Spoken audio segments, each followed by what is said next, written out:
Good morning. Thank you for joining us. Today's April 19th for the regular scheduled Board and County Commission meeting. Hopefully you had a great Easter and holiday weekend. So thank you for joining us. We'd like to now call up Pastor Nick Leantord of the Rise Christian Church for invocation and pledge of allegiance. Please rise.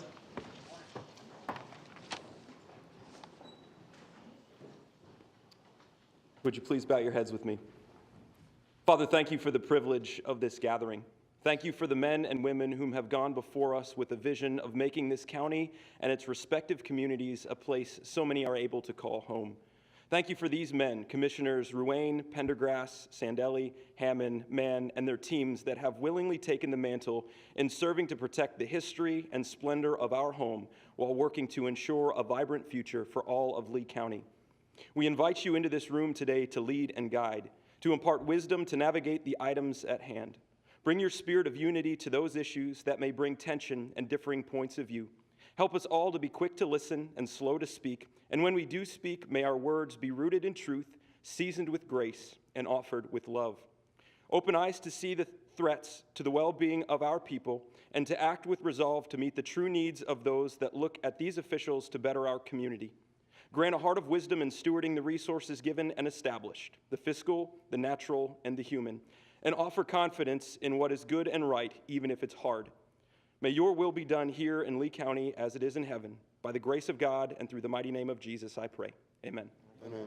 Thank you. Please join us to pledge allegiance. I pledge allegiance to the flag of the United States of America and to the republic for which it stands, one nation, under God, indivisible, with liberty and justice for all. Thank you. Thank you, Pastor.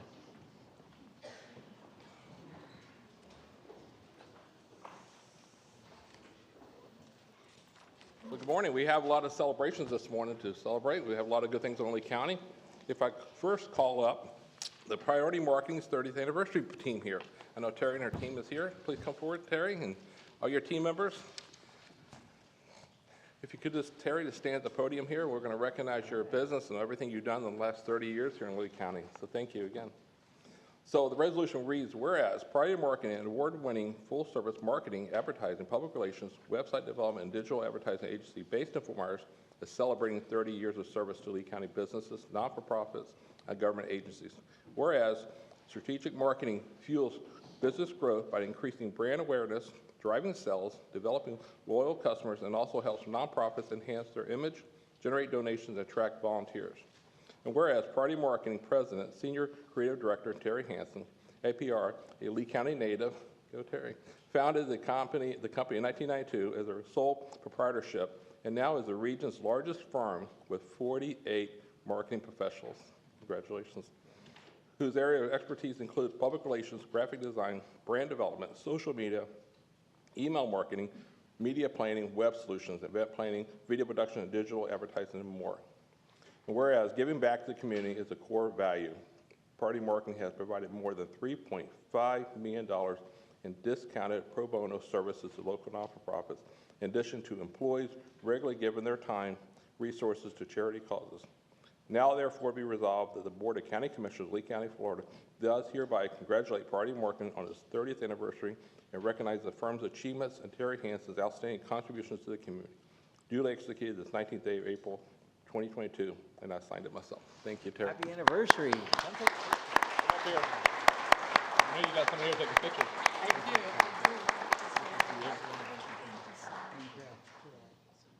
Melissa, you gonna come get in the picture too? Or?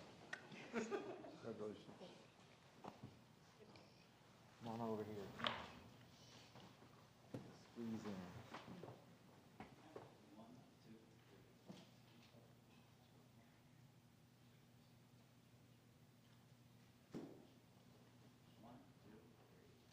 And then I'll jump in.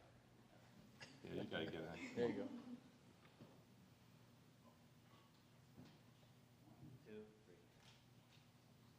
Make sure to tag us all on Facebook. There you go. We'd like to hear from you. If you like to say a few words?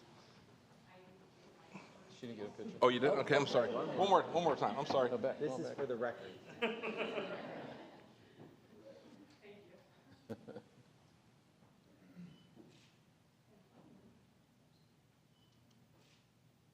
Thank you. Thank you. Thank you so much. I am Terry Hansen, the president of Priority Marketing. Thank you so much for this honor and recognition of our 30th anniversary. We are thrilled and honored to be a part of this community and to be a Lee County-based business. I love this community. As Commissioner Pendergrass said, I'm a native of Fort Myers, and I love being here, living here, working here, raising my family, and now my grandchildren here. We are so honored to represent so many businesses and nonprofits in this community, and we're just thankful for the opportunity and the continued trust by our clients and this community to serve. Thank you so much. Thank you, Terry.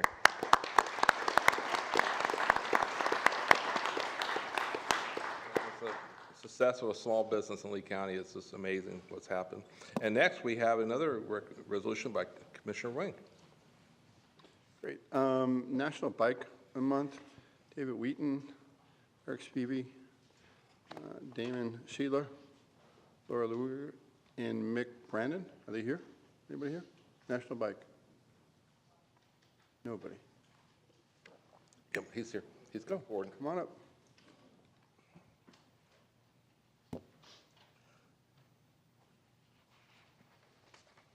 Thank you. I'll read the resolution. Whereas National Bike Month is celebrated since 1956 and was established to showcase the many benefits of bicycling, and whereas Florida is ideally suited for residents and visitors to cycle, with an average of 237 sunny days per year, along with many scenic routes and riders, and whereas Lee County has invested substantial funds in developing bicycle facilities and currently maintains approximately 797 miles on and off-road paths, lanes, and trails. And whereas bicyclists from all over the globe visit Lee County to enjoy their extensive cycling facilities, thus having a positive impact on Lee County's economy and tourism. And whereas national health organizations, physical fitness actives promote increased bicycling as a improved health, quality of life, and boost community spirit. And whereas an increase to use bicycles in place of motor vehicles has a positive environmental impact by decreasing greenhouse gas emissions and reducing pollutants in Lee County. And whereas Lee County encourages bicycle safety education for bicyclists and motorists, including the rules of the road, benefits of wearing helmets to ensure their safety and well-being. And whereas the Board of County Commissioners adopted a Complete Streets resolution November 10, 2009 to integrate bicycling, walking, and public transit with county's transportation program. Now, therefore, it's resolved by the Board of County Commissioners, Lee County, here does declare May 2022 to be Bike Month in Lee County, encourage residents to visitors to participate in the following events throughout the month. Ride a bike, Sunday, May 1st, Bike to School, Wednesday, May 4th, Bike to Work Week, May 16th through the 22nd, Bike to Work Day, Friday, May 20th, executed the 19th day of 2022, April, by our Chairman, Cecil Pendergrass. Thank you. Very good. Thank you. Thank you very much. Get your picture now. That's good for you, yes. Around, we'll get Sam to get a picture here.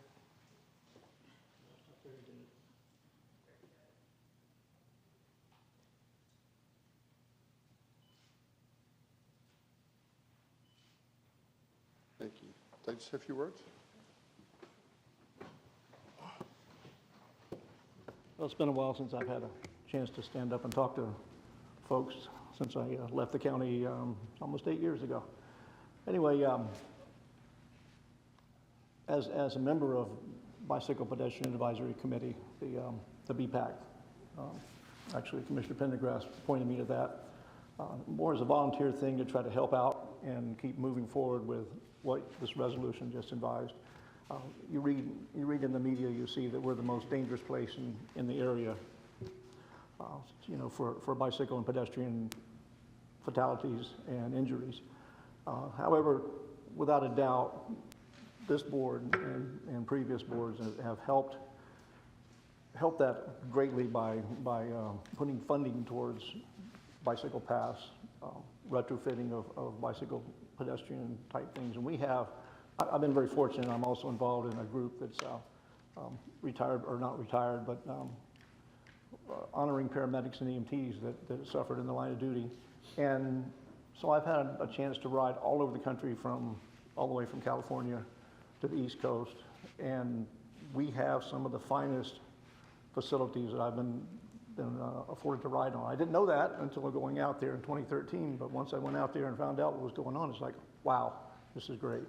So we really appreciate what you continue to do for us and for the citizens and tourists as well, because it makes it a very, if it's bicycle friendly, you're going to attract more and more people. Thanks very much. Thank you very much.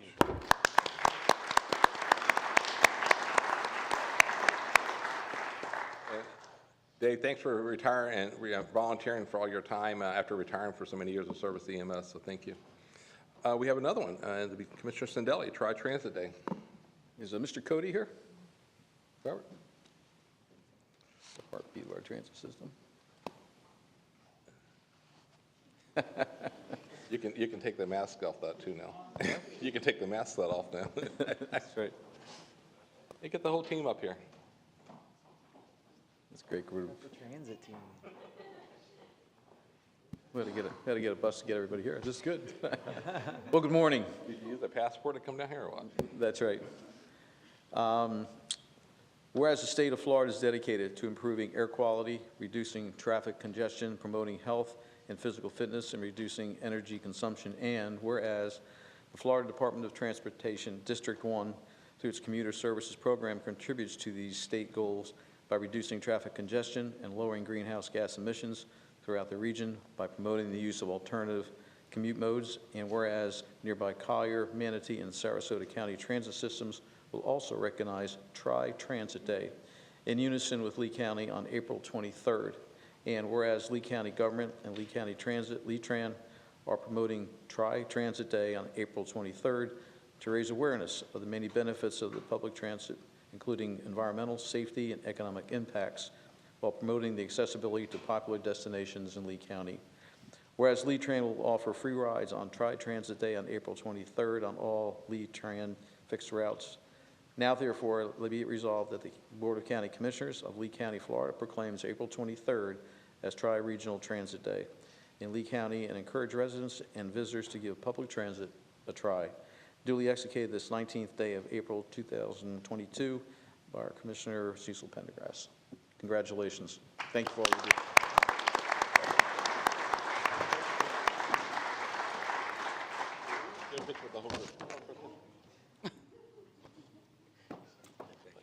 Hi guys, how are you? Welcome. Thank you very much. Hey, how you doing, Robert? Thanks, everybody. Hey guys, how are you? I'm Brian.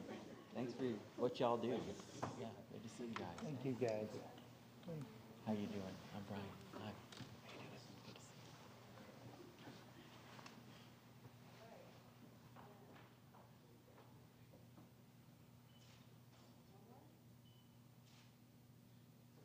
Good deal. Robert, would you like to speak on behalf of your team?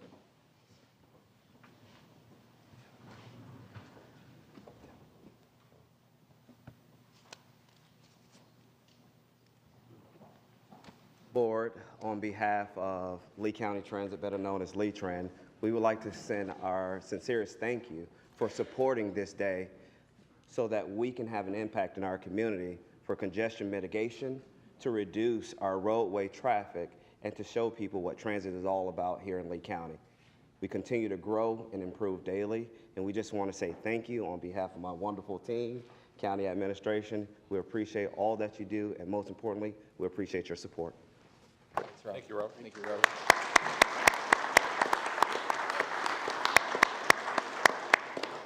Commissioner Wayne, you have the next one. My privilege to read Autism Acceptance Month. Is David Brown here? Angelique Van Dry, Jessica Van Hart, and Eileen Webster? Wonderful. Welcome. Thank you. Resolution, whereas April is International Autism Acceptance Month, a time when our nation reflects the unique skills individuals with autism spectrum disorder share within our community, and whereas Family Initiative is instrumental in serving children, adolescents for autism spectrum through support programs, clinical services, education, and advocacy. This work is done in collaboration with the agencies for persons with disabilities, the Department of Children and Families, the Agency for Health Care Administration, and whereas Family Initiative proudly offers these services throughout Southwest Florida with the support of Southwest Florida Community Foundation, the United Way, Lee, Henry, Glades, Okeechobee counties. And whereas Family Initiative reports serving over 800 unique families throughout Southwest Florida each year and continues to grow and meets the needs of the autism community. And whereas it is crucial we provide individuals of autism spectrum access to resources and opportunities they need to reach their full potential and assist them in successful in all environments. And whereas each year in April, Family Initiative hosts numerous countywide events to recognize and support individuals on the autism spectrum throughout the community, along with invaluable business, philanthropic, and community shareholders who support our mission. Now, therefore, it's resolved by the Board of County Commissioners in Lee County, hereby declaring April 2022 as Autism Acceptance Month in Lee County, executed the 19th day of April 22 by our Chairman, Cecil Pendergrass. Thank you.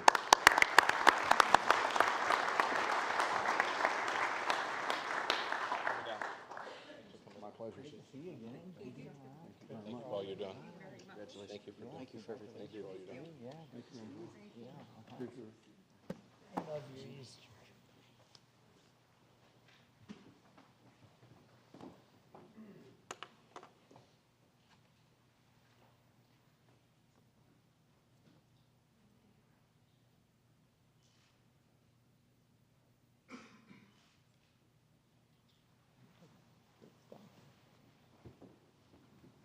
Say a few words. The Chairman, County Commissioners, thank you so much. We appreciate the opportunity and to recognize Autism Acceptance Month here in April. When we started Family Initiative 7 years ago, the Center for Disease Control reported that 1 in 101 children in the United States were diagnosed in the autism spectrum. Today, the CDC says 1 in 44 children in the United States is diagnosed in the autism spectrum.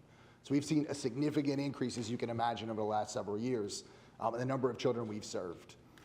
And so with the support of our amazing board of directors and our team and our staff, the incredible generosity across this community, we're on pace to serve over 1,300 kids in Lee County this year. So as you can imagine, from 800, right, so we're almost doubling every year the number of children and adolescents that are served. The support from the county has been tremendous. We just had an event this past weekend downtown, and lots of the employees and administration for the Lee County government came out, and it meant the world to our families.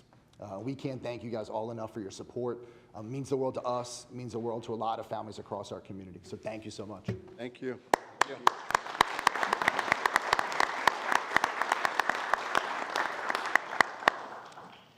Thank you. So our next one is, it'll be mine, it'll be the Fair Housing Month. Kevin and your group, come forward, please. We're touching everybody's life this morning. Yeah.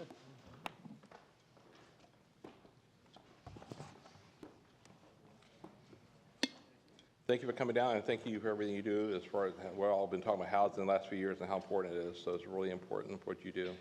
So the resolution reads, whereas April has been designated as National Fair Housing Month, the 54th anniversary of the passage of the Fair Housing Market Act. Whereas fair housing laws provide opportunity for all citizens to reside in decent and safe housing, free from discrimination, free of race, color, national origin, religion, sex, or status or disability. And whereas Lee County is committed to a community open to all citizens and seeks to ensure that all residents are aware and educated about fair housing laws. Now therefore be resolved that the Board of County Commissioners of Lee County, Florida proclaims the month of April 2022 as Fair Housing Month. Lee County call upon its citizens to recognize the compliance of the U.S. fair housing laws and equitable way to guarantee fair housing practice for all citizens. Duly executed this day. Thank you. Hey, happy fair housing.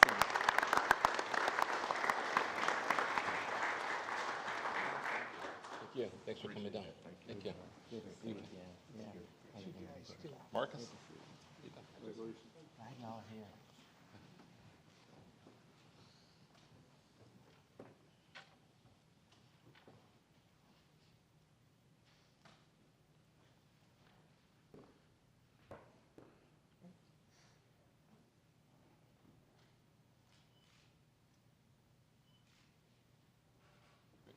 Thank you. Someone like to address the board? I'd be happy to. Sure. Thank you.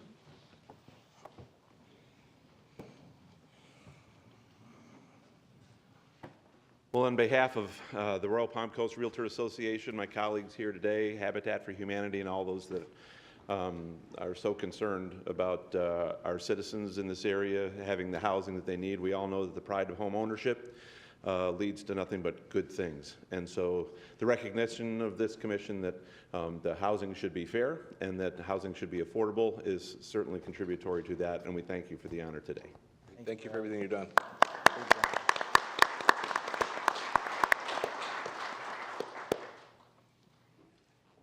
Good morning, Commissioners. My name is Michelle Trinket. I work at Florida Rural Legal Services. We are a nonprofit law firm that represents low-income renters and homeowners here in Lee County. As you can imagine, we have seen a lot of problems for a lot of our clients in the recent months, years, particularly because of the difficult market. But we've experienced a lot of different problems that are not necessarily financial related, such as elderly disabled people not being able to find a first floor apartment, or victims of domestic violence who are being evicted due to their status as a victim. So we find that it's crucial that all tenants, all residents have equal opportunity and rights to housing in property transactions. The Fair Housing Act, the essence of the Fair Housing Act is to ensure equal opportunities and rights for anyone who aspires to rent or purchase. It seeks to ensure that nobody's document is discriminated in property transactions on the basis of a protected class, such as race, color, national origin, sex, handicap, familial status, or religion. We are very thankful for the support the county is giving to ensure that we continue to educate, that we continue to support and enforce these laws that are giving an equal opportunity to everyone in our county. Thank you. Thank you.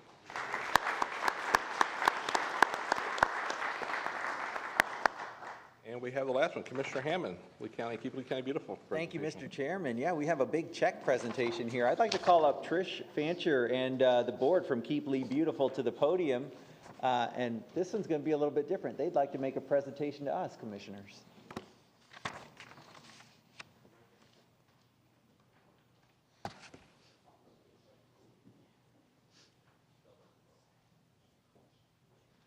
If you all just stand right behind the podium here, and then after you're done making your presentation, we'll take a picture as a group.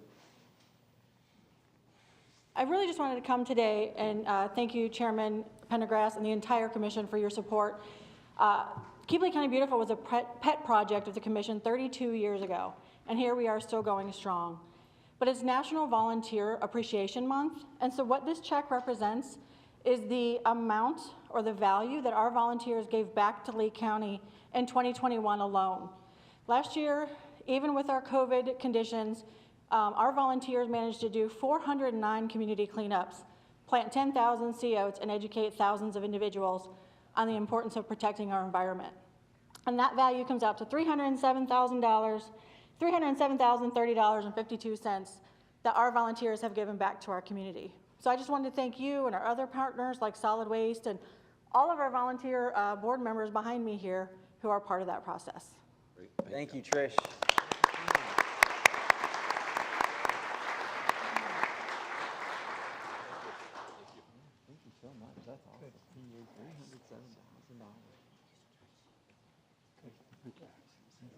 Now, how do you fit that through the ATM? Well, that's all I'm going to figure out. Yeah. I thought they had Frank's name on there. Outstanding.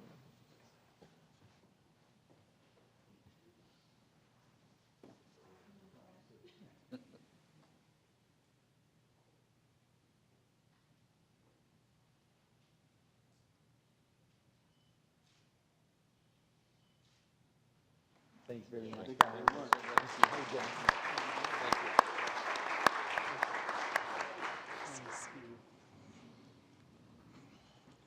That was our last ceremonial, and a lot of great things going on in Lee County. Thank you, Commissioner Hammond. Thank you, sir. Okay, we'll move on to our recap. We have one item for correction or revision. If I could get a motion on that. So moved. Second. Any public comment on the revision and corrections on the recap? Item number C9. Come back to the board, no public comment. Any objections? No objection, motion carries. We'll go to the consent agenda. Items be pulled by discussion. Commissioner Mann, any items be pulled? No. Commissioner Hammond? I have none. Commissioner Sendelli? None. I have none. Commissioner Sendelli? Wayne. Okay, at this time, any public comment on the consent agenda? Any public comment? Move, a motion to approve the balance of the items? Moved. We have a motion and a second on the consent. Any discussion? Any objection? Motion carries. Move on to the administrative agenda.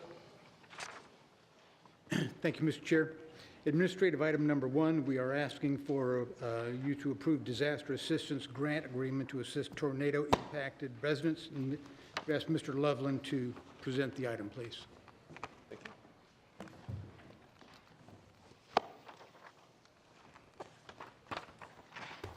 Good morning, Commissioners. Dave Loveland, Community Development. This item before you today is to approve a grant agreement to provide funds to the United Methodist Church Disaster Recovery Group to assist with the victims of the tornado damage from January. Under the terms of our local housing assistance program, we have a provision that allows for expending SHIP funds for emergency services, and the state is providing $1.8 million particularly for relief for this tornado. So the idea is that we provide the funds to this United Methodist Church group.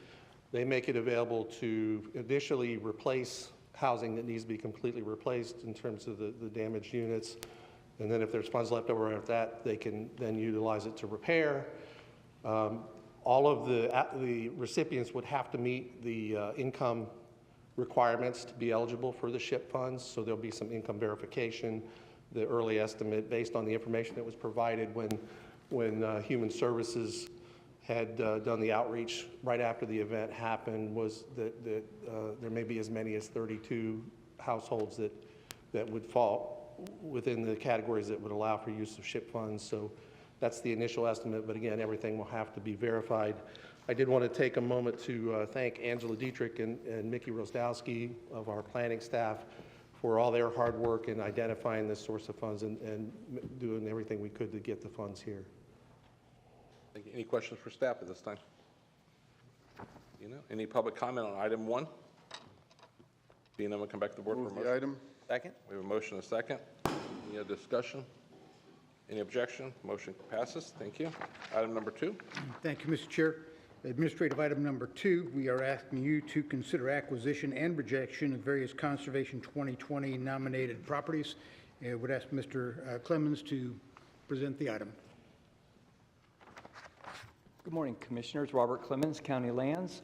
This is a request to approve for acquisition parcel number 618. It's a 10-acre tract adjacent to Alva Scrub on the west side of Joe Boulevard. This parcel scored 35 points, and it is adjacent to the Alva Scrub. Staff recommends to pursue it for acquisition, and Class Act voted unanimously to pursue it for acquisition. Great. Thank you. Any public comment on this item? Come back to the board for discussion or motion. Motion. Second. We have a motion, Commissioner Mann. We have a second by Commissioner Hammond. Any other discussion? Any objection? Motion carries. Thank you. Item number 3. Thank you, Mr. Chair. Item number 3, asking you to approve purchase of land in Alva for Conservation 2020. Robert, please present the item. This is a request to approve the purchase of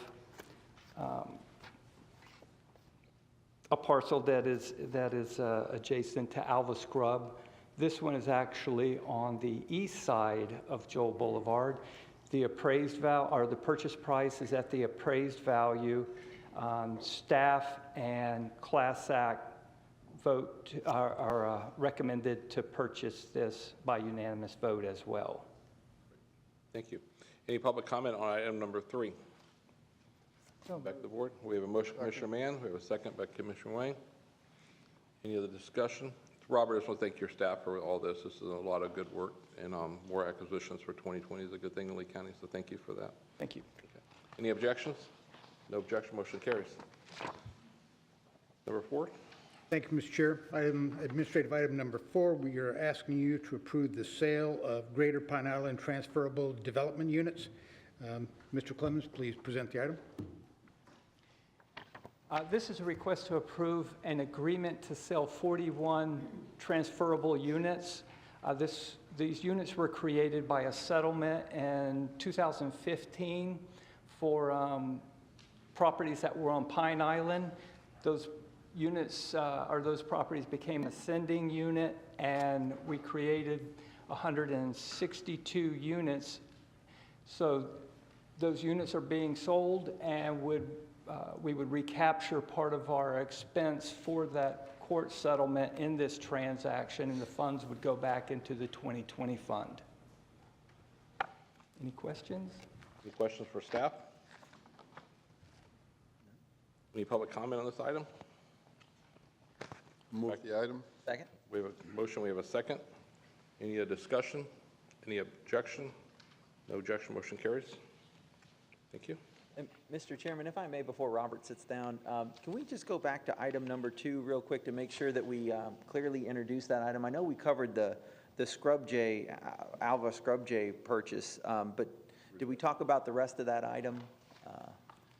Sure. The second part of the motion was to reject parcel 619, which was a nomination that Class Act voted 11-2 not to recommend to pursue it for acquisition, as well as staff did not recommend to pursue this parcel.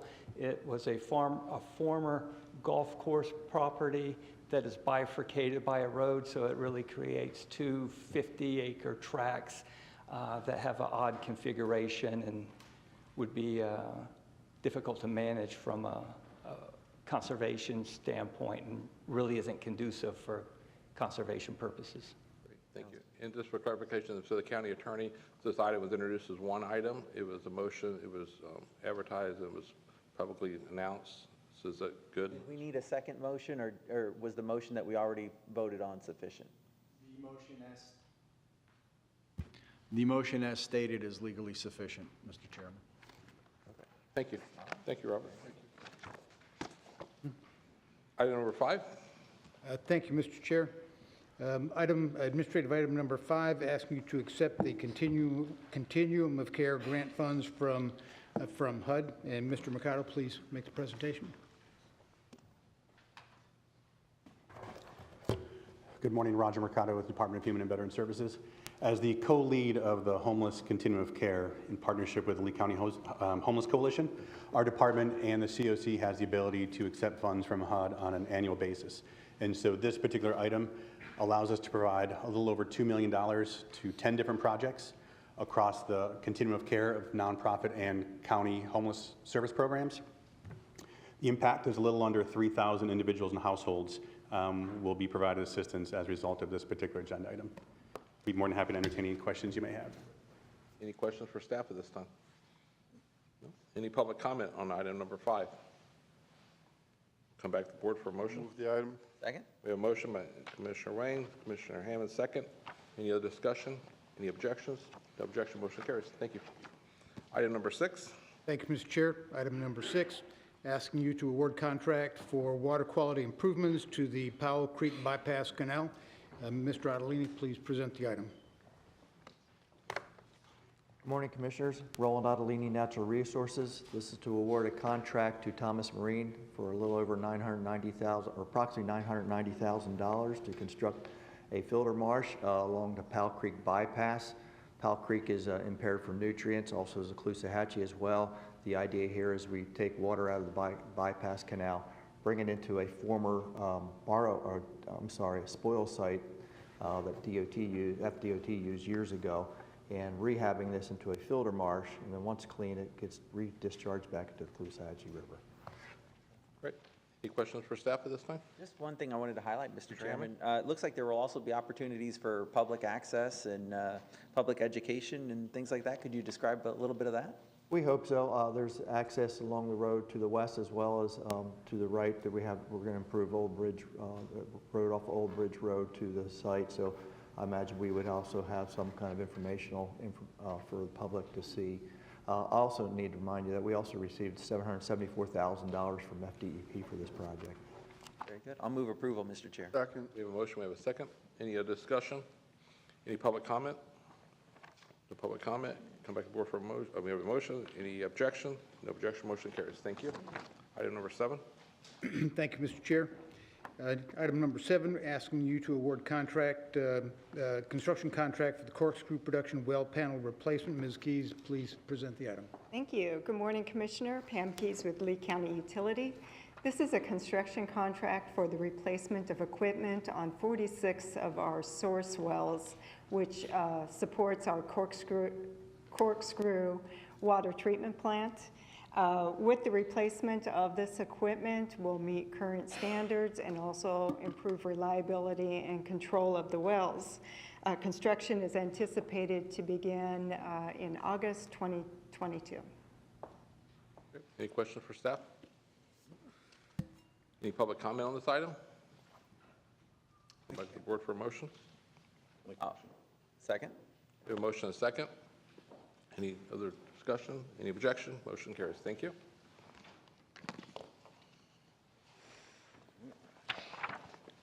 Move on to the public hearing. Good morning, Commissioners. David Halverson with the County Attorney's Office. I have your first public hearing this morning. This item has been duly advertised, and I provided the affidavit of publication to the clerk. Item number 1 is a petition to vacate the public's interest in the unimproved public utility easement centered along the common property lot line between lots 8 and 9 of the platted lots at 4203 26th Street Southwest in Lehigh Acres. There were no objections to the requested vacation, and we're available for questions. Great. Any questions for staff? Any public comment on item 1, public hearing? Motion. Second. Come back to the board. We have a motion. We have a second. Any objection? No objection. Motion carries. Thank you, David. Item number 2, public hearing. Morning. Good morning, Commissioners. Amanda Swindle with the County Attorney's Office. I have your second public hearing this morning. This is a hearing to adopt amendments to the Lee County Noise Control Ordinance. If you recall, this board directed staff to bring these amendments through the committee review process back in January to address what staff had seen were some gaps in enforcement in the current noise ordinance. So this package of amendments does 3 specific things. It adds the low-frequency bass sound measurements to the current noise ordinance to address some of the citizen concerns that we've heard. It also amends the definition of pure tone so that that provision can be accurately measured and enforced. And it also provides a couple of additional tools to the Sheriff's Office in enforcing and investigating these complaints. While staff has been bringing these amendments through the committee review process, we have received suggestions from members of the public for additional amendments regarding measuring sound levels for industrial and manufacturing noises. I'm sure you'll probably hear from members of the public regarding that. If the board would like to direct staff to pursue those amendments, we would need to conduct some data and analysis to establish what those levels should be, particularly in regards to a recent bill that was passed by the Florida legislature that would allow businesses to sue for damages if the county passes an ordinance that would affect their business revenue. So if the board would like staff to pursue those amendments, we'd be happy to begin that process. But we would recommend that you go ahead and adopt this package now to address the enforcement issues that we have seen. If you have any questions, DCD staff is available. Great. Any questions for this time for staff? I have a few that came up yesterday. I had some residents, I'm not sure which staff can respond to this, as far as blasting, as far as the vibration and noise, would that be covered under this? Would that be still regulated by the state, though? The state does have preemption regarding certain aspects regarding mining, but the current ordinance, yes, the addition of the low-frequency bass sounds, that's that booming and shaking that you would feel that may not be perceptible to the ear. So yes, this amendment would help address that. So the way it's written today, that actually would help regulate that too and monitor that and enforce that then? Yes. Great. Okay, thank you. Any other questions for staff at this time before we have public comment? Thank you. Okay, this time we'll call public comment on this item, public hearing number 2. First speaker is George Single.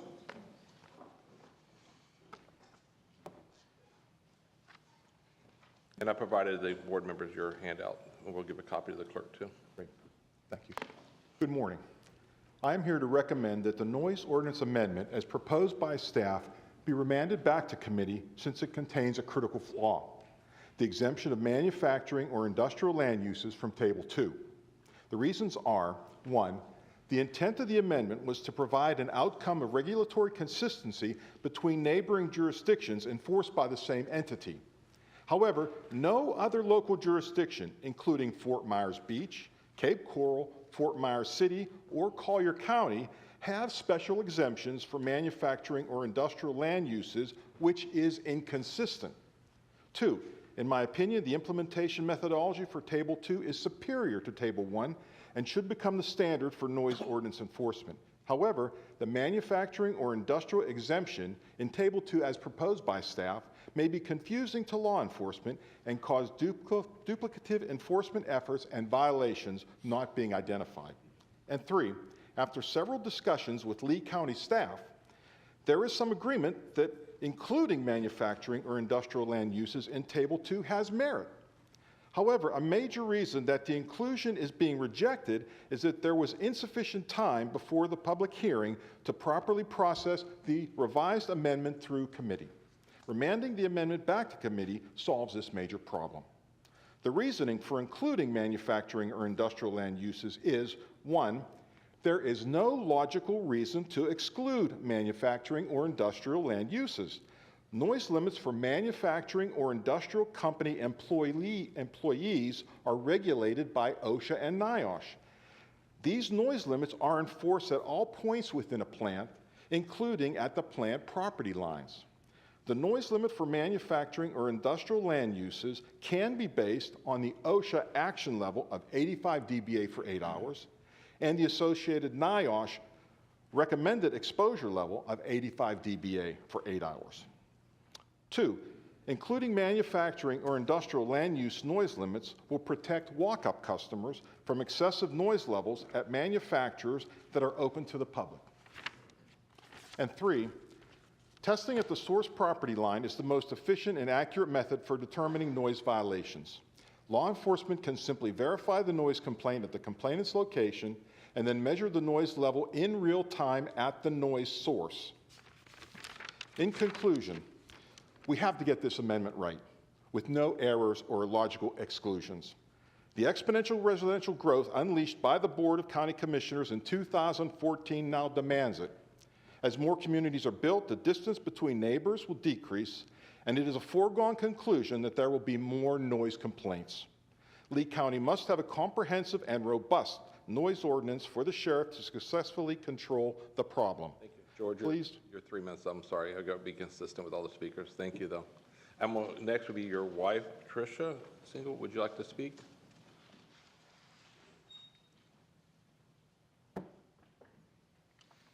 Thank you.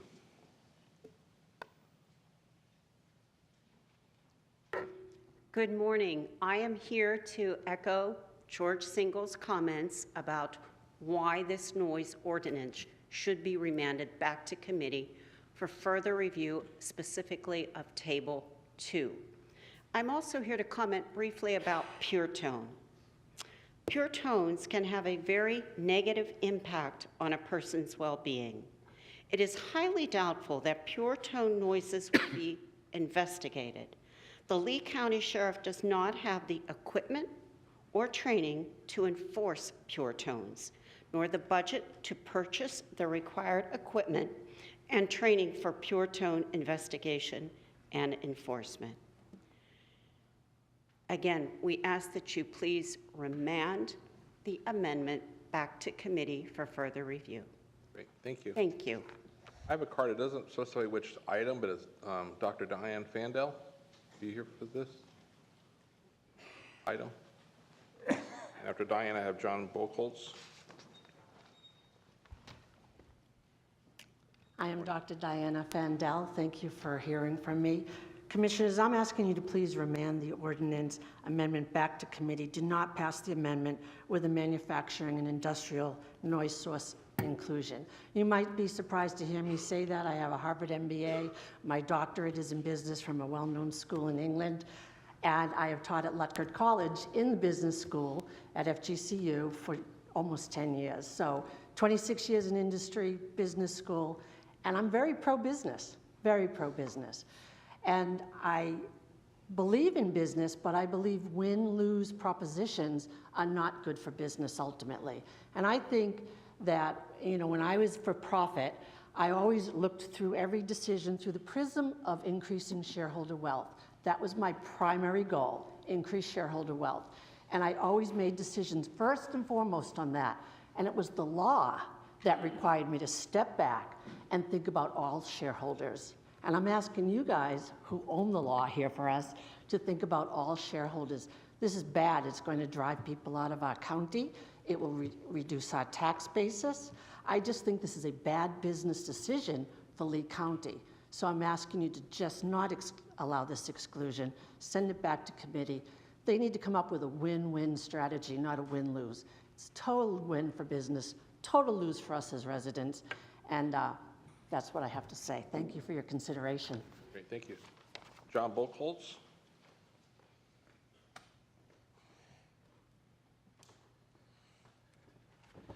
Thank you, Commissioners. My name is John Buchholz. I'm a resident of Wild Blue for 2.5 years, loving Lee County. And we have been listening to this noise probably for the last year. When we moved here, the noise was not here. It's become more prevalent. We know that I've been before this committee before. Certain things they've been trying to do to capture the sound. It's helping somewhat, but at the same time, we still hear it. You still, Saturday mornings, you hear this mechanical noise that just keeps on making noise. Now, this noise is coming from a manufacturing plant. This is, sort of a factory. And this is where noise is created. It's not coming from other houses. It's not coming from, retail. This is coming from these uses. So the fact that these uses are not included in your noise ordinance doesn't make sense to me. As an architect, a commercial architect, I design these buildings. The building that we have on Alico Road and where this noise generates is in a tin can. It's just basically a metal building that just allows the noise to come out. They've got these huge open doors, which the noise just comes out of these. What it does is if you have these restrictions and they need to change the noise, they've tried foaming the building. It's not, it sound deadens it, but it doesn't eliminate the noise that 1,100 immediate neighbors can hear. And we hear it, it's there, and it's constantly going. So you can build very simple, inexpensive, tilt-up concrete buildings which will absorb this sound. So if you're going to have this type of use, you can provide the buildings that can be used to create this sound. So what we are doing is everything that George has said. Please remand this noise ordinance back to the committee and include manufacturing and industrial. We're looking for these changes, and we appreciate your looking into it, but we really do have to get rid of this. We're not fully built out. We're almost, we're moving forward on this. Other communities are building along that corkscrew corridor. You know exactly what's going down that corridor. So these people haven't heard the noise yet, but they will hear it. We are basically to the west of the noise, and the developments are continuing to go out towards the east. And this sits in the middle of it. It's a perfect place for the use. It absolutely is. We're not trying to hurt them. We're trying to make it easier for your employees to go review the noise, do the proper things that they need to do to indicate where the problems are, but at the same time, these industries have to know that they can't just put up tin cans and allow these manufacturing machines that make noise. So we implore you to include these uses, and we thank you. Great, thank you. That's the last card I have on this item. Is there any other public comments on this item? I'm not on the agenda, but do I have an opportunity to? Please come to the podium if you're speaking. This is public hearing number 2. Just state your name for the record if you did fill a card out. Hi, yes, my name is Robin Searles, and I just learned about this meeting, so I don't have prepared comments, but I also live along Corkscrew Road. I'm in Corkscrew Shores.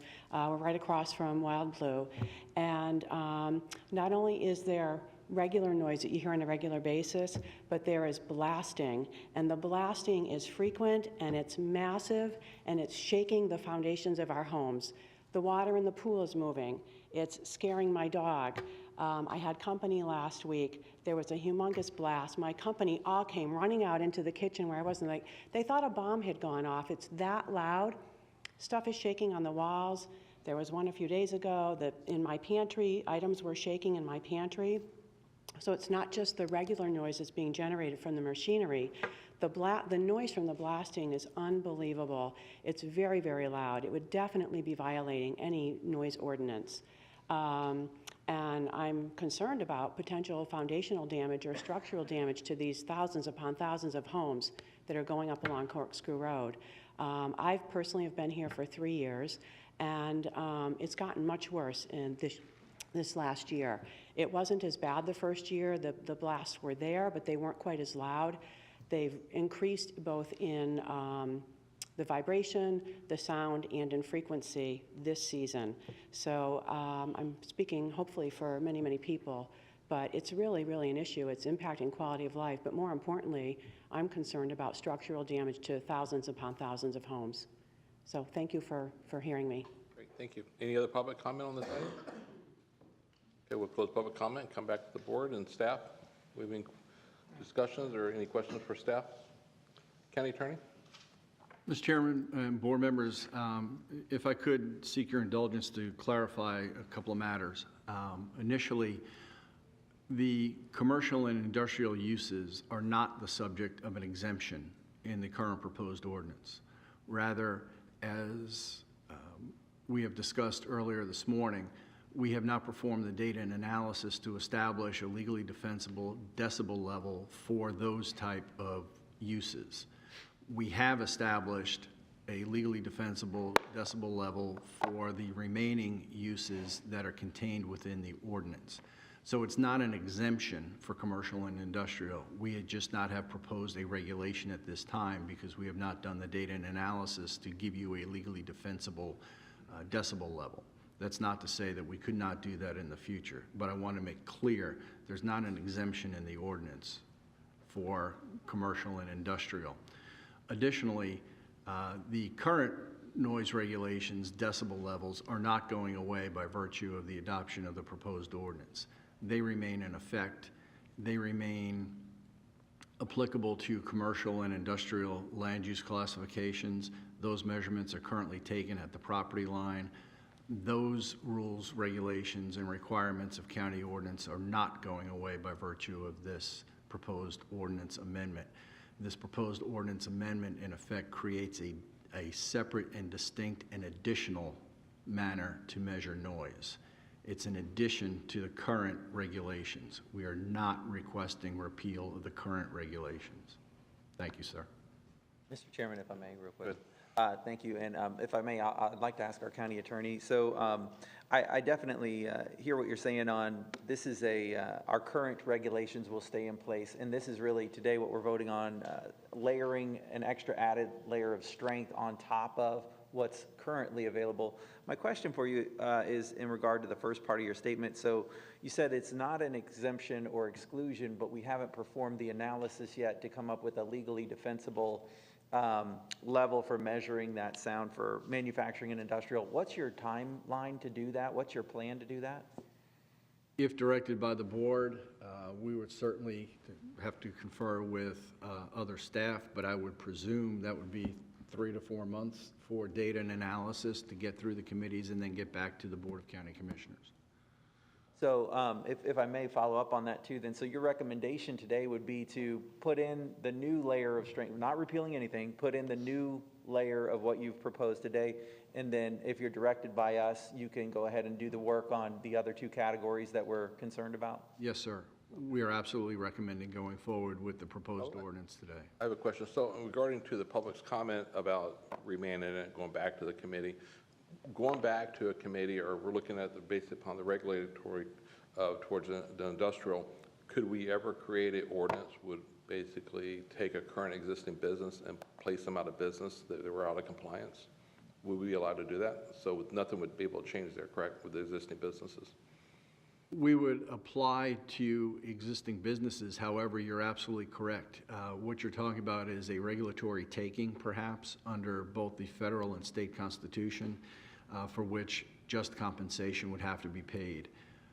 We would never recommend to you a standard that would result in a regulatory taking of an entire business enterprise. If those standards were set so high that it would cause the business owner to change the type of building they're in and rebuild a new building, could we force that on a private business to change the type of structure they're in, other than a buffer based upon the current land development codes? Doubtful, and as we've discussed earlier this morning, we now have the added complexity of the recently adopted state law that serves as a limitation on local government regulation, financial impact on existing businesses, that if that impact can be shown to affect 15% or more of their bottom line, the government could be liable for making up the difference in lost profits.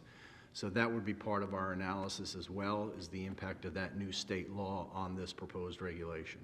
But again, in a nutshell, we would recommend going forward with the ordinance as proposed because it adds an additional layer of regulation, an additional measurement tool for the county to utilize, and does not contain an exemption for commercial and industrial land use classifications. We just have not suggested a level of regulation at this point because we have not done the data and analysis to give you a lawfully defensible standard. Should the motion for this item include directing staff to create analysis for that standard? That would be fine. Yes, sir. Mr. Wayne?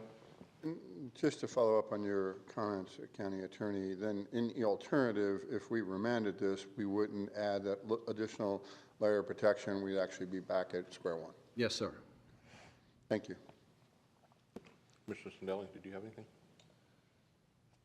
It's a complex issue, and I keep thinking about can we ever get to a noise level that satisfies everybody, and that's not going to happen. So the question is, how do we take pieces that are in place? How do we get the data to see how we can kind of tweak going forward so that we're moving in the right direction as opposed to, as Kevin said, taking a step back? So, any other discussion? I mean, I think it's clear Commissioner Hammond did a great job. County Attorney followed up. We're making a first step. We obviously have some more work to do. We all recognize that. That'll be done in 3 or 4 months. But to send it backwards seems like, to send it back to remand seems like we take a step back and we wouldn't strengthen the situation. So that's why I'm confident in, seconding the motion. Okay, yeah, so I'll go ahead and make the motion then, Mr. Chairman. So I'll make the motion that's recommended by our staff with the addition that they go ahead and perform that analysis as outlined by our county attorney and report back to us when they have it available. And I'll second that. And did the motion including type of future analysis, though, correct? That's right, included that they includes they do the analysis and report back to us. Okay, great. Thank you. And that's my second. Okay, we have a motion and a second. Any other discussion? Any objections? No objection. Motion carries. Thank you. Thank you, board members. Okay, and now we'll move on to, we have no walk-on carryover items and commissioner items. Commissioner Mann, do you have any commissioner items? No. Okay. Commissioner Hammond, any commissioner items? I have none this morning. Okay. I have one I'd like to discuss. It came up the last minute, so sorry for the late notice. It was regarding the latest actions with the federal courts regarding mask mandates on federal aviation and transit vehicles. And I just wanted to hear from our county attorney and county manager about how we're going to address this with Lee-Tran. And also from the Port Authority side, how we're going to address this is for the Port Authority side. I've already been in contact with the director of the airport, Ben Siegel, this morning, and I know his staff's been working with Richard's staff about how we're going to comply with the new standards of no mask within the airport or the airlines. Richard? Mr. Chairman, board members, I'm pleased to report to you, and quoting from the federal judge's order, the court declares unlawful and vacates the mask mandate, remanding it to the CDC for further proceedings consistent with this order. Therefore, effective yesterday when the order issued, it is the opinion of our office that the mask mandate has been repealed and declared unlawful and unenforceable. Subsequent research this morning indicates that both the CDC and the TSA have indicated that they will abide by the order, that no further action is needed by the court in order for those agencies to abide by the order, and they have indicated they will suspend or have suspended any enforcement action against anybody not wearing a mask. This information has been communicated to both the Port Authority and county staff with regard to your own transportation network. So as of right now, and pending any application for a stay of that order, the mask order is repealed nationwide. Thank you. Roger, you good? Yes, sir. Staff's been directed and are good? Yeah, Commissioner, I think we've already taken down almost every sign in Lee County government that talks about masks, and Masks are no longer required for the Letran buses, and by end of business today, all of the electronic signage will be changed as well. Great, thank you. Any comments on that item? I just have a question. We talked about on aircraft or on the public transit system. How about the airport, the physical environment itself? Do you require masks in the airport facility? No, sir. Okay. Yeah, all the facilities are going. Okay. Just to follow up on that, I did receive a tweet from United. I'm flying out later Friday, and both indicated that masks weren't necessary in the terminals in Newark as well as on the airplane. So they went out and made that very clear in their tweet. Congratulations, yeah.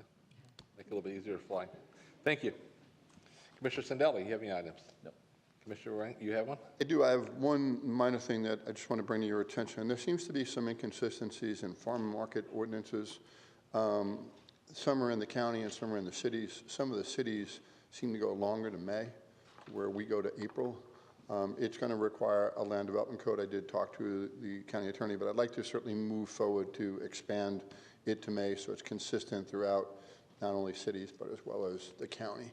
There seems to be a demand for it. Seems to be a welcome addition throughout Lee County, but in Cape Coral or Sanibel and Fort Myers, they have them till May. In the county, we have them till April. So just trying to have consistency. You need a motion or consensus for that? Motion, please, Mr. Chairman, that would direct staff. I'll move that. A second? Any discussion? Any public comment? Come back to the board. Any objection? No objection. Motion carries. Thank you. Thank you. No other items. I just did want to say I want to thank all the county staff, community development, and everybody in the county attorney's office and all the committees for working on the noise ordinance earlier. So thank you for all your hard work on that. Thank you. Committee appointments. Commissioner Mann. I don't have any. Commissioner Hammond. I have none. I do not have any either. Commissioner Sandelli. I do have one. It's a new appointment, Bruce Luma, to the Gat Island OM MSBU. Second. Thank you. Any objections? Motion carries. And county manager items. Thank you, Mr. Chair. Just a reminder that you have a 5:05 public hearing this afternoon. Should take just a few minutes. Great. Thank you. County attorney items. Nothing further, Mr. Chairman. Thank you. Quiet today. Thank you. Okay, at this time, we'll go to public presentation on matters concerning citizens. We have a few cards here. Robert Borick? Yes, Robert. And then after that, Willie Schottmeyer. Yes, sir. Come to the podium. You have 3 minutes. Good morning. Thank you for coming down. Good morning. Good morning. Hello, my name is Robert Bork. I am the owner of Sun Electric Service. I'm here today to talk about the mulch fire at the MW Horticulture Plant on Old US 41 in South Fort Myers. I own the building directly across the street. The MW plant is over 10 acres, which stores and processes highly combustible and unstable materials. This year alone, the fire department has been called out 23 times. There have been 130 calls since 2015. On MW's Facebook post, they state all mulch plants catch fire. This is not true. There was another mulch plant about a half a mile away called We Care Denali that has had 0 department responses. I visited the facility to find out why. The mulch piles are much lower and separated by wide margins. Any vehicle can drive around them easily. MW is basically one big pile with no access to the center. It is way over capacity. There are no easements to maintain the piles or fight any fires that may develop. MW also states their problem started as a result of the county overloading them with Hurricane Irma debris. That event was over almost 5 years ago, and they still have not recovered. This is kind of ridiculous. Their backhoes are always on top of the piles, which are 40 feet tall, compacting the mulch and increasing the chance of spontaneous combustion. I went home 3 days this past week with severe headaches. My office smells like smoke, and everything in my shop has soot on it. I don't know if my AC system will ever be right again. MW's track record speaks for itself. They have cost the county, the fire department, taxpayer, local businesses for millions of dollars because of their mismanagement. This fire has been most dangerous at all. It all started Sunday morning, April 10th, and has burned for a full week. On Monday the 11th, the day after the fire started, there were multiple fire trucks on Old US 41, police cars, and an ambulance. The road was shut down. There was no power. Employees went home with no pay. The smoke was outrageous. The runoff from the millions of gallons of water pumped on the fire will make its way to the 10-mile canal and eventually Estero Bay. This is not a minor incident, and steps should be taken that it will never happen again. And I was wondering if you can explain why this has been going on for so long, and is the Commission doing anything about this? Please help us remove this environmental hazard, financial burden from our businesses, community, and surrounding neighborhoods. And just as an update, yesterday they were still pumping water on it. It's still ongoing. So we'll have staff get with you. We don't have dialogue at the podium like this, but we've had 4 years of cases and fines against this business. But either somebody from the county attorney's office or a county manager's office will talk to you to the side and let you know of everything the county's done the last 4 years. Okay. So this business obviously been a very nuisance for all of us, and we've been doing everything we can legally. Okay. So thank you. I have a copy of my statement. Can I leave it with anybody? Or is it? Give it with the clerk right there for the minutes. Willie Schaumeller. Thank you, Robert. Thank you very much. If someone from staff, either county attorney or county attorney or manager's office, to get with him and give him a background. Thank you. Good morning. Good morning. Good morning.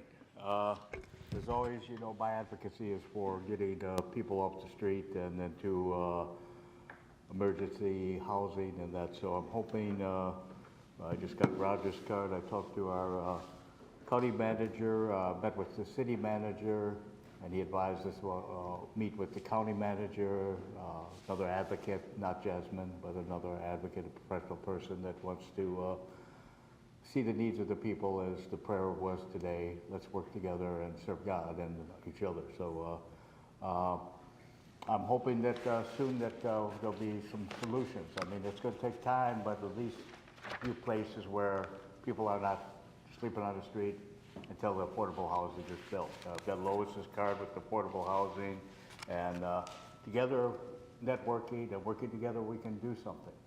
But by ourselves, no, we can't. So it's a long process, I understand that, but nobody needs to be on the street. It's got to be affordable. Youth hostel setting for now, and then until the housing is built. So hopefully we can get some of that funding, these people can, and I'll work with them. Thank you. Thank you. And next speaker is Raja Basari. Raja, thank you. Come on down. Good morning. I thank all the commissioners for allowing me to speak to you and address you this morning. I'm Rajiv Varshney. I'm from Suncoast Aluminum Furniture. We have a factory that's directly across the street from MW Horticulture. We're a local company that manufactures outdoor furniture in South Fort Myers. We've heard from other members of our community about the harm caused by the actions and also inaction of MW Horticulture. Of particular importance is the harm to the public health and safety, to the nearby residents and school children. The San Carlos Fire Department have responded to hundreds of calls at MW Horticulture over the past few years. These fires endanger the health and safety of thousands of people in the vicinity. Our businesses suffer financial loss. Our employees are unable to access their workplaces to earn wages to support their families. School children at the nearby Raymond C. Page Elementary School are not allowed to go to outside recess during those heavy smoke days. And children who suffer from asthma are unable to attend school for several days at a time. So I commend Fire Chief David Cambieri and also Fire Marshal Steve Lennon from the South San Carlos Fire Department for issuing a temporary stop work order at MW Horticulture site.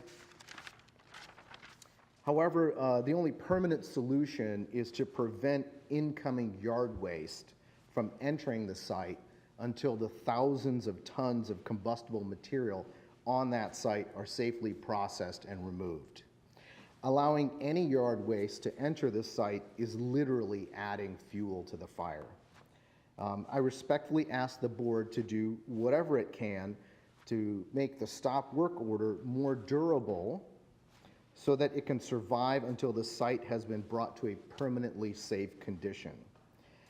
Thank you to all of you for doing, for what you do for me, my business, and for our fellow citizens, allowing for me to speak to you today. Thank you. Great, thank you, sir.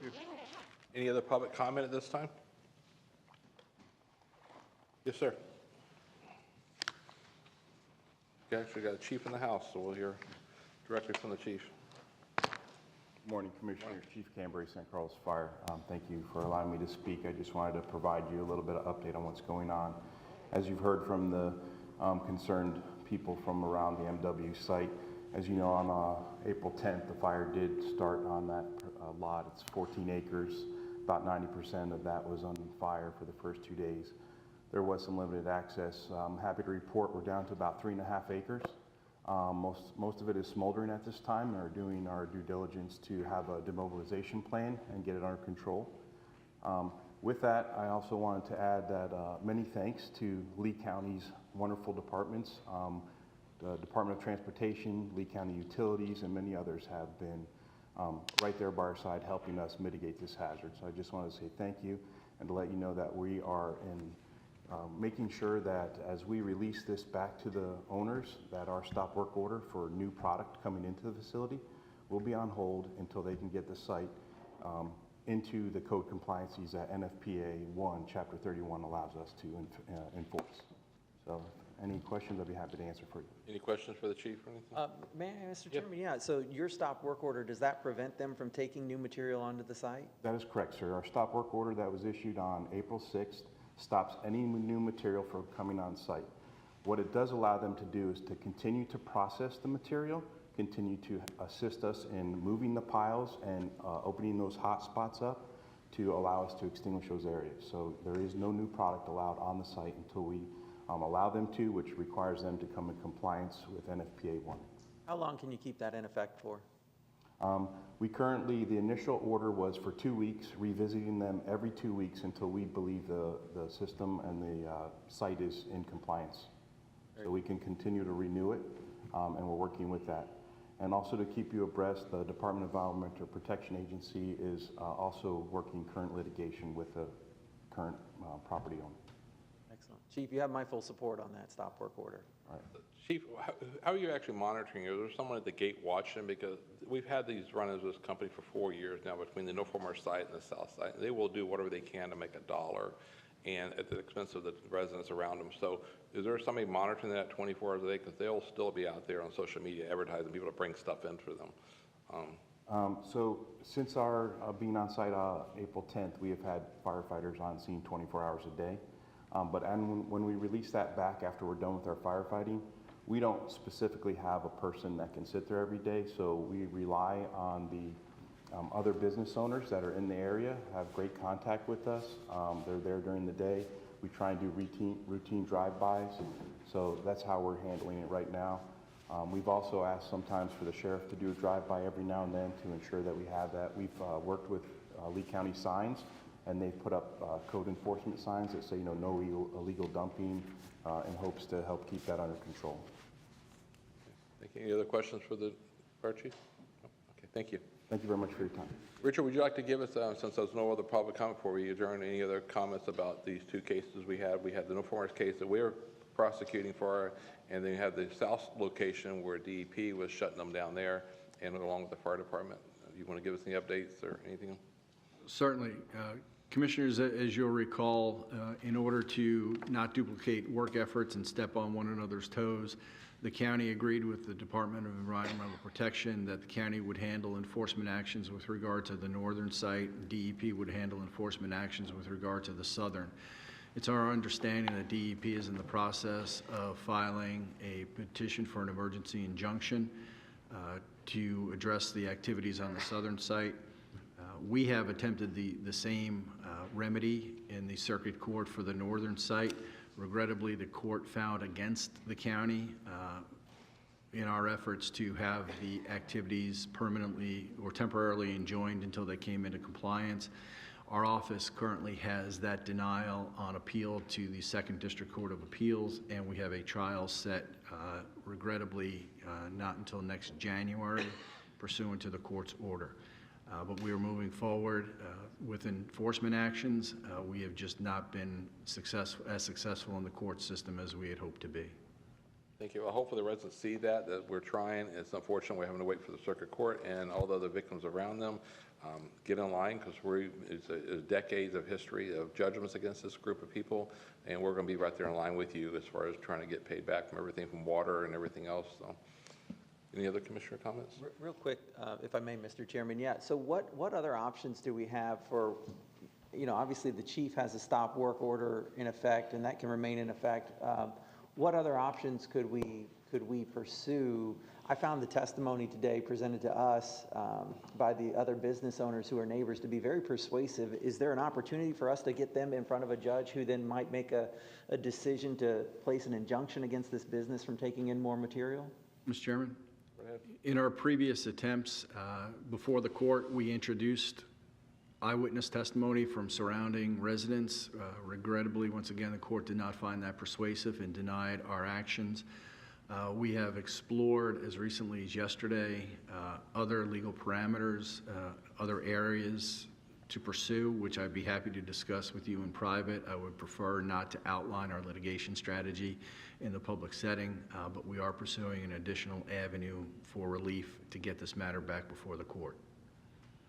I just couldn't be more frustrated than I am right now. I mean, we've got one business that is a nuisance to all of the surrounding businesses, to the surrounding children at that school, to people on I-75 who they've shut down multiple times with their north yard. And it's a helpless feeling to know that it seems like there's nothing we can do to stop them, and that when we've tried to take our case to a judge, it's kind of fallen on deaf ears. And I mean, my concern is that if we have another fire in the north yard, who do we blame for that? Who do we point the finger at? I mean, obviously the people who aren't managing their site, but also I think it falls some on the person who won't shut it down, won't listen to the persuasive testimony that we have had presented here. So I'm just really frustrated. I think also maybe we could get with Roger's staff and our PR department. I think it's really important that we drive the message on Lasso, letting them drive the message on their social media that they are not the victims. The neighborhoods around here in Lee County are the victims. The people around them are the victims. So maybe we can also add in some more PR information about what we've done in the county so everybody can understand what the county has done over the last 4 years and provide the public what the true story is. So it's not a poor, innocent business that's on fire. It's an innocent business that's actually abused the system, abused their property, and created this mess, all for the one thing, monetary money. They're taking money in and they're just leaving it to the side and not maintaining it. So I think maybe we can do a more intense PR campaign about what's happening at both sites and what actions we have taken and what the true facts are, instead of letting the story be driven based upon their social media network. Thank you, Mr. Chair. We will work with our communications team and the county attorney's office to make sure that we publish what we can without increasing any of our liability for Lee County government, but we will begin to tell that story more aggressively. Do you need a motion for that, or is consensus for the board? No, sir. Okay. Thank you. Mr. Sandella? We've had these denials, and it's been going on ever since the short time I've been associated. Do we ever get any definitive response for the denial? That we can't shut them down. I don't understand that. I mean, how do you remedy something if you don't know why the courts are saying we disagree? I think in the future, if we get a hearing sooner, and maybe we can advocate to the chief judge for a hearing sooner than January. And then I think it would be great to even have the board individually go, either one or all 5 of us testify to the outcry we're hearing from the community and along the business owners in the neighborhood to come also and let the judge hear from all of us, including the business owners, how this is affecting the county. Mr. Chairman, believe me when I say our office shares your frustration and the frustration of the residents. If that is an avenue available to us, we will happily put you on the stand. Yes, sir. Thank you. Thank you. Thank you. Any other discussions? Okay, we'll be adjourned until 5 o'clock tonight. Thank you. Can I ask you a question?